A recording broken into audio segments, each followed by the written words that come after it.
सौत मुंशी प्रेमचंद की कहानी। जब रजिया के 2-3 बच्चे होकर मर गए और उम्र ढल चली तो रामू का प्रेम उससे कुछ कम होने लगा और दूसरे ब्याह की धुन सवार हुई। आए दिन रजिया से बकझक होने लगी। रामू एक न एक बहाना खोजकर रजिया पर बिगड़ता और उसे मारता और अंत को वह नई स्त्री ले ही आया। इसका नाम था दासी। चंपई रंग था, बड़ी बड़ी आंखें, जवानी की उम्र। पीली कुशांगी रजिया भला इस नव यौवना के सामने क्या जचती। फिर भी वह जाते हुए स्वामित्व को जितने दिन हो सके अपने अधिकार में रखना चाहती थी। तिगड़ते हुए छप्पर को दूनियों से संभालने की चेष्टा कर रही थी। इस घर को उसने मर मर कर बनाया है, उसे सहज ही में नहीं छोड़ सकती। वह इतनी बेसमझ नहीं है कि घर छोड़कर चली जाए और दासी राज करे। एक दिन रजिया ने रामू से कहा, मेरे पास साड़ी नहीं है, जाकर ला दो। रामू उसके एक दिन पहले दासी के लिए अच्छी सी चुंदरी लाया था। रजिया की मांग सुनकर बोला, मेरे पास अभी रुपया नहीं था। रजिया को साड़ी की उतनी चाह न थी जितनी रामू और दसिया के आनंद में विघ्न डालने की। बोली, रुपए नहीं थे तो कल अपनी चहेती के लिए चुंदरी क्यों लाए? चुंदरी के बदले उसी दाम में 2 साड़ियाँ लाते तो एक मेरे काम ना आ जाती। रामू ने स्वेच्छा भाव से कहा, मेरी इच्छा, जो चाहूँगा करूँगा। तू बोलने वाली कौन है? अभी उसके खाने खेलने के दिन है। तू चाहती है उसे अभी से नौन तेल की चिंता में डाल दूँ? यह मुझसे न होगा। तुझे ओढ़ने पहनने की साध है तो काम कर। भगवान ने क्या हाथ पैर नहीं दिए? पहले तो घड़ी रात उठकर काम धंधे में लग जाती थी, अब उसकी डाह में पहर दिन तक पड़ी रहती है। तो रुपए क्या आकाश से गिरेंगे? मैं तेरे लिए अपनी जान थोड़े ही दे दूँगा। रजिया ने कहा, तो क्या मैं उसकी लौंडी हूँ कि वह रानी की तरह पड़ी रहे और मैं घर का सारा काम करती रहूँ? इतने दिनों छाती फाड़कर काम किया, उसका यह फल मिला, तो अब मेरी बला काम करने जाती है। मैं जैसे रखूँगा वैसे ही तुझे रहना पड़ेगा। मेरी इच्छा होगी रहूँगी, नहीं अलग हो जाऊँगी। जो तेरी इच्छा हो कर, मेरा गला छोड़। अच्छी बात है, आज से तेरा गला छोड़ती हूँ, समझ लूँगी विधवा हो गई।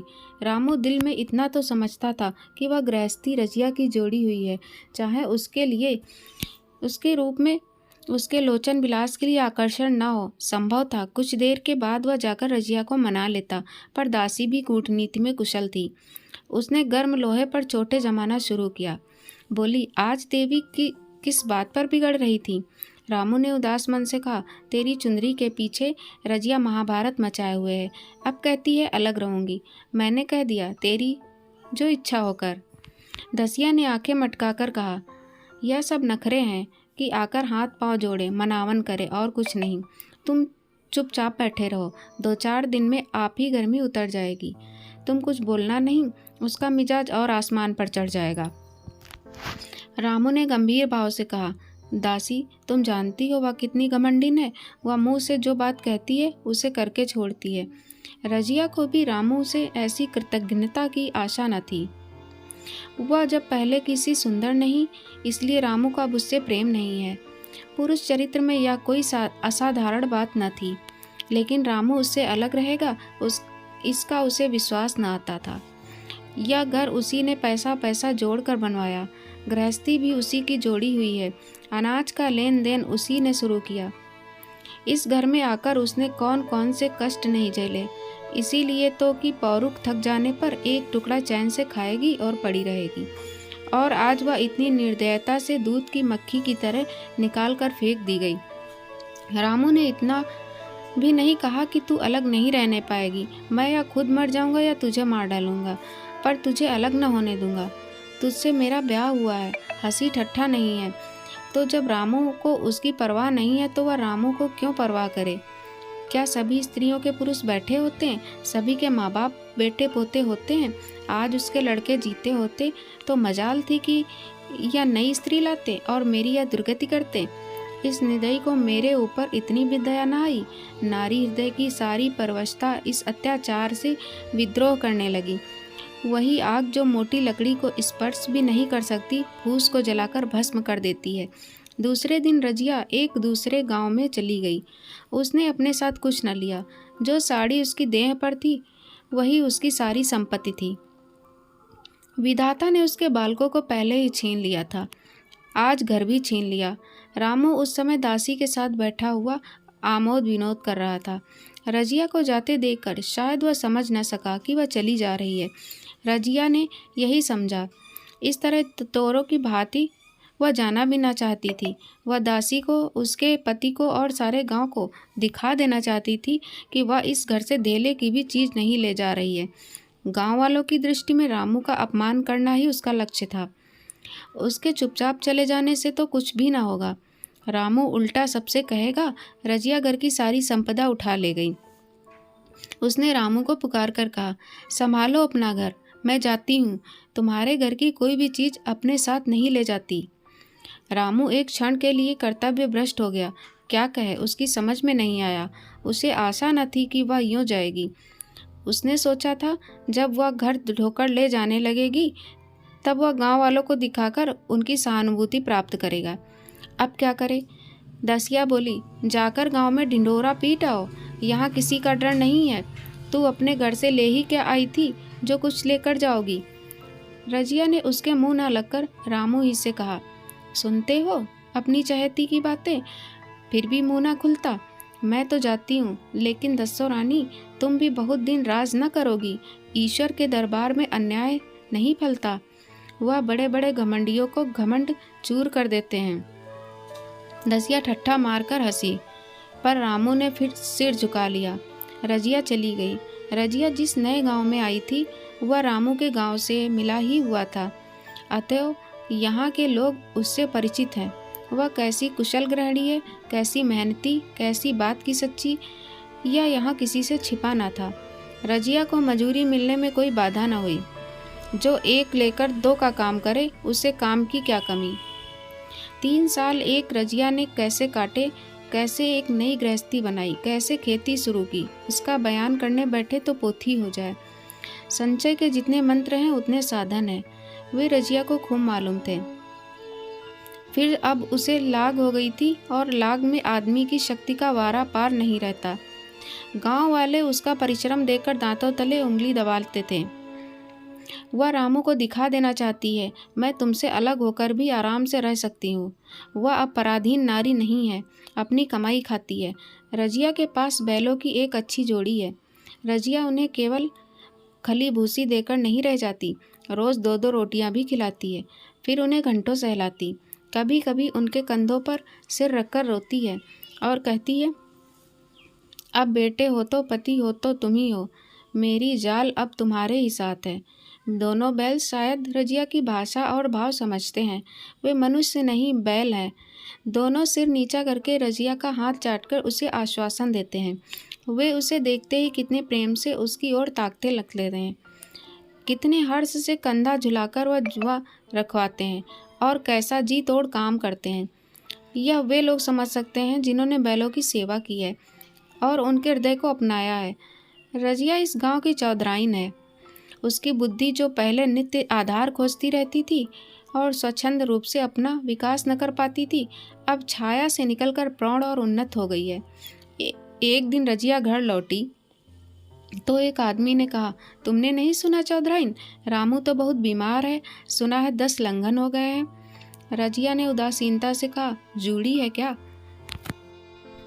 जूड़ी नहीं, कोई दूसरा रोग है। बाहर खाट पर पड़ा था।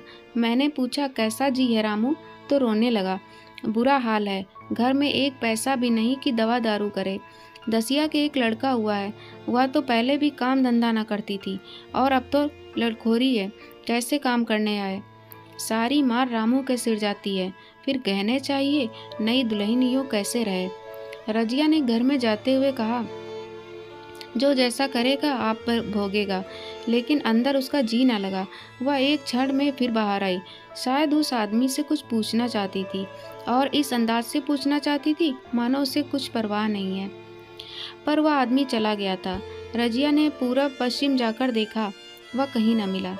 तब रजिया द्वार के चौखट पर बैठ गई। इसे वे शब्द याद आए जो उसने 3 साल पहले रामू के घर से चलते समय कहे थे। उस वक्त जलन में उसने वह शाप दिया था।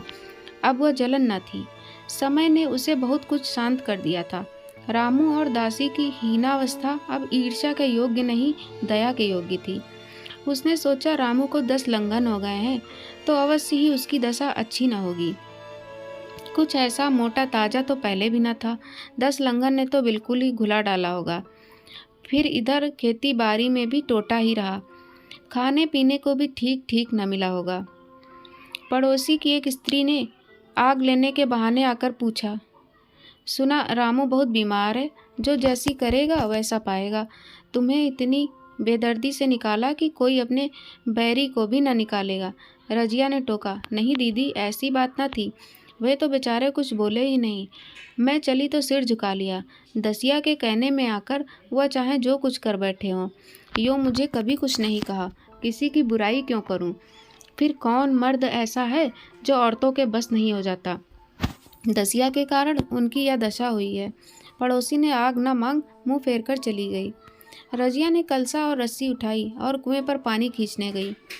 बैलों को सानी पानी देने की बेला आ गई थी, पर उसकी आंखें उस रास्ते की ओर लगी हुई थी जो मलसी रामू के गांव को जाता था। उसे कोई बुलाने अवश्य आ रहा होगा। नहीं, बिना बुलाए वह कैसे जा सकती है? लोग कहेंगे आखिर दौड़ी आई ना। मगर रामू तो अचेत पड़ा होगा, 10 लंघन थोड़े नहीं होते, उसकी देह में था ही क्या? फिर उसे कौन बुलाएगा? दसिया को क्या गरज पड़ी है, कोई दूसरा घर कर लेगी। जवान है, 100 ग्राहक मिल जाएंगे। अच्छा, वह आ तो रहा है। हाँ, आ रहा है। कुछ घबराया सा जान पड़ता है। कौन आदमी है?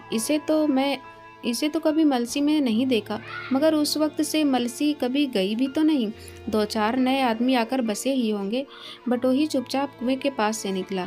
रजिया ने कलसा जगत पर रख दिया और उसके पास जाकर बोली, रामू मातो ने भेजा है तुम्हें?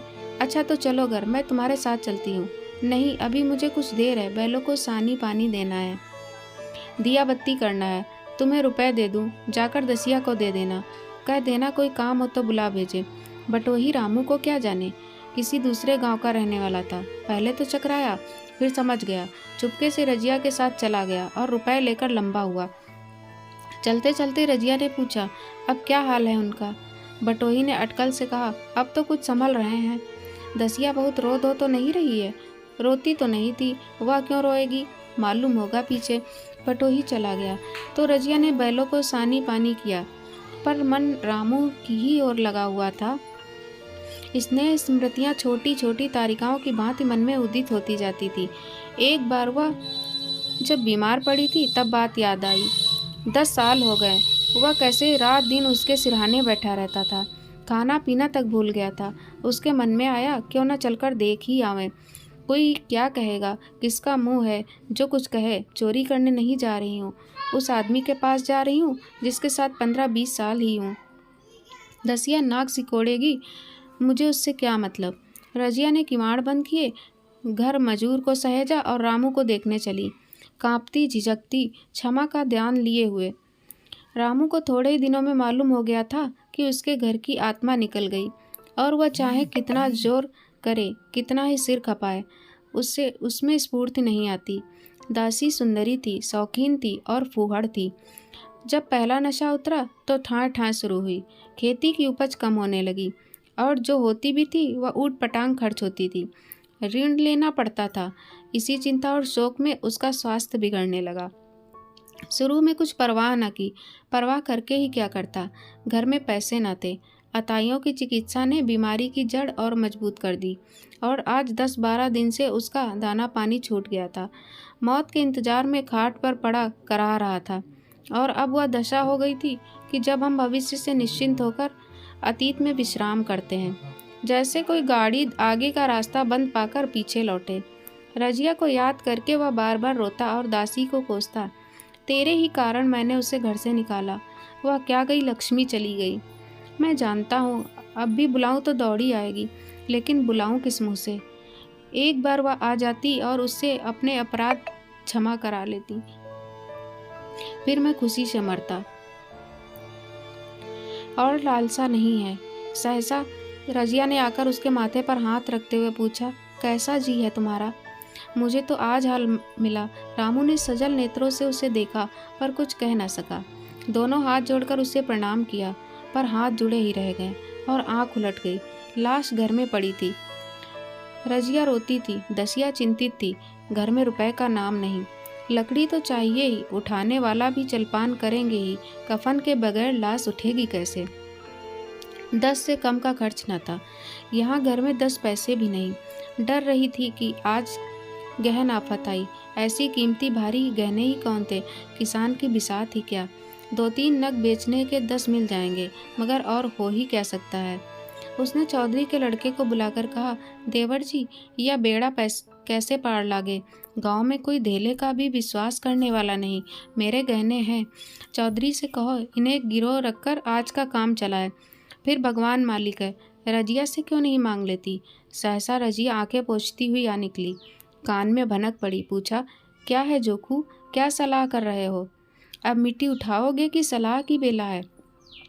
हाँ, उसी का सरंजाम कर रहा हूँ। रुपए पैसे तो यहाँ होंगे नहीं, बीमारी में खर्च हो गए होंगे। इस बेचारी का तो बीच मझधार में लाकर छोड़ दिया। तुम लपक कर उस घर चले जाओ भैया, कौन दूर है, कुंजी लेते जाओ। मंजूर से कहना भंडार से 50 रुपए निकाल दे। कहना ऊपर की पटरी पर रखे हैं। वह तो कुंजी लेकर उधर गया। इधर दसिया राजो के पैर पकड़कर रोने लगी। बहनापे के ये शब्द उसके हृदय में बैठ गए। उसने देखा रजिया में कितनी दया, कितनी क्षमा है। रजिया ने उसे छाती से लगाकर कहा, क्यों रोती है बहन? वह चला गया, मैं तो हूँ। किसी बात की चिंता न कर। इसी घर में हम और तुम दोनों उसके नाम पर बैठेंगी। मैं वहाँ भी देखूंगी, यहाँ भी देखूंगी। धाप भर की बात ही क्या। कोई तुमसे गहने पाते मांगे तो मत देना। दसिया का जी होता था कि सिर पटक कर मर जाए। इसे कितना जिलाया, कितना रुलाया और घर से निकाल कर छोड़ा। रजिया ने पूछा, जिस जिस के रुपए हो सूरत करके मुझे बता देना। मैं झगड़ा नहीं रखना चाहती। बच्चा दुबला क्यों हो रहा है? दसिया बोली, मेरे दूध होता ही नहीं। गाय जो तुम छोड़ गई थी वह मर गई, दूध नहीं पाता। राम राम, बेचारा मुरझा गया। मैं कल ही गाय लाऊंगी, सभी गृहस्थी उठा लाऊंगी। वहाँ क्या रखा है? लाश से उठी। रजिया उसके साथ गई। दाह कर्म किया, भोज हुआ। कोई 200 रुपये खर्च हो गए, किसी से मांगने ना पड़े। दसिया के जौहर भी इस त्याग की आंच में निकल गए। विलासनी सेवा की मूर्ति बन गई। आज रामू को मरे 7 साल हुए हैं। रजिया घर संभाले हुए है। दसिया को वह सौत नहीं बेटी समझती है। पहले उसे पहनाकर तब आप पहनती है, उसे खिलाकर आप खाती है। जोखू पढ़ने जाता है। उसकी सगाई की बातचीत पक्की हो गई है। इस जाति में बचपन में ही ब्याह हो जाता है। दसिया ने कहा, बहन गहने बनवाकर क्या करोगी? मेरे गहने तो धरे ही हैं। रजिया ने कहा, नहीं री, उसके लिए नए गहने बनवाऊंगी। अभी तो मेरा हाथ चलता है, जब थक जाऊं तो जो चाहे करना। तेरे भी पहनने ओढ़ने के दिन है, तू अपने गहने रहने दे। नाइन ठकुर सुहाती करके बोली, आज जोखू के बाप होते तो कुछ और ही बात होती। रजिया ने कहा, वे नहीं है तो मैं तो हूँ। वे जितना करते मैं उसका दूना करूँगी। जब मैं मर जाऊँ तब कहना जोखू का बाप नहीं है। ब्याह के दिन दसिया को रोते देखकर रजिया ने कहा, बहू तुम क्यों रोती हो? अभी तो मैं जीती हूँ। घर तुम्हारा है, जैसे चाहो रहो। मुझे एक रोटी दे दो बस। और मुझे क्या करना है? मेरा आदमी मर गया, तुम्हारा तो भी जीता है। दसिया ने उसकी गोद में सिर रख दिया और खूब रोई। जीजी, तुम मेरी माता हो। तुम न होती तो मैं किसके द्वार पर खड़ी होती? घर में तो चूहे लौटते थे। उनके राज में मुझे दुख ही दुख उठाने पड़े। सुहाग का सुख तो मुझे तुम्हारे राज में मिला। मैं दुख से नहीं रोती, रोती हूँ भगवान की दया पर कि कहाँ मैं और कहाँ यह खुशहाली। रजिया मुस्कुरा कर रो दी। आशा करती हूँ दोस्तों कहानी पसंद आई होगी। कृपया चैनल को सब्सक्राइब करना ना भूलें। जय हिंद दोस्तों।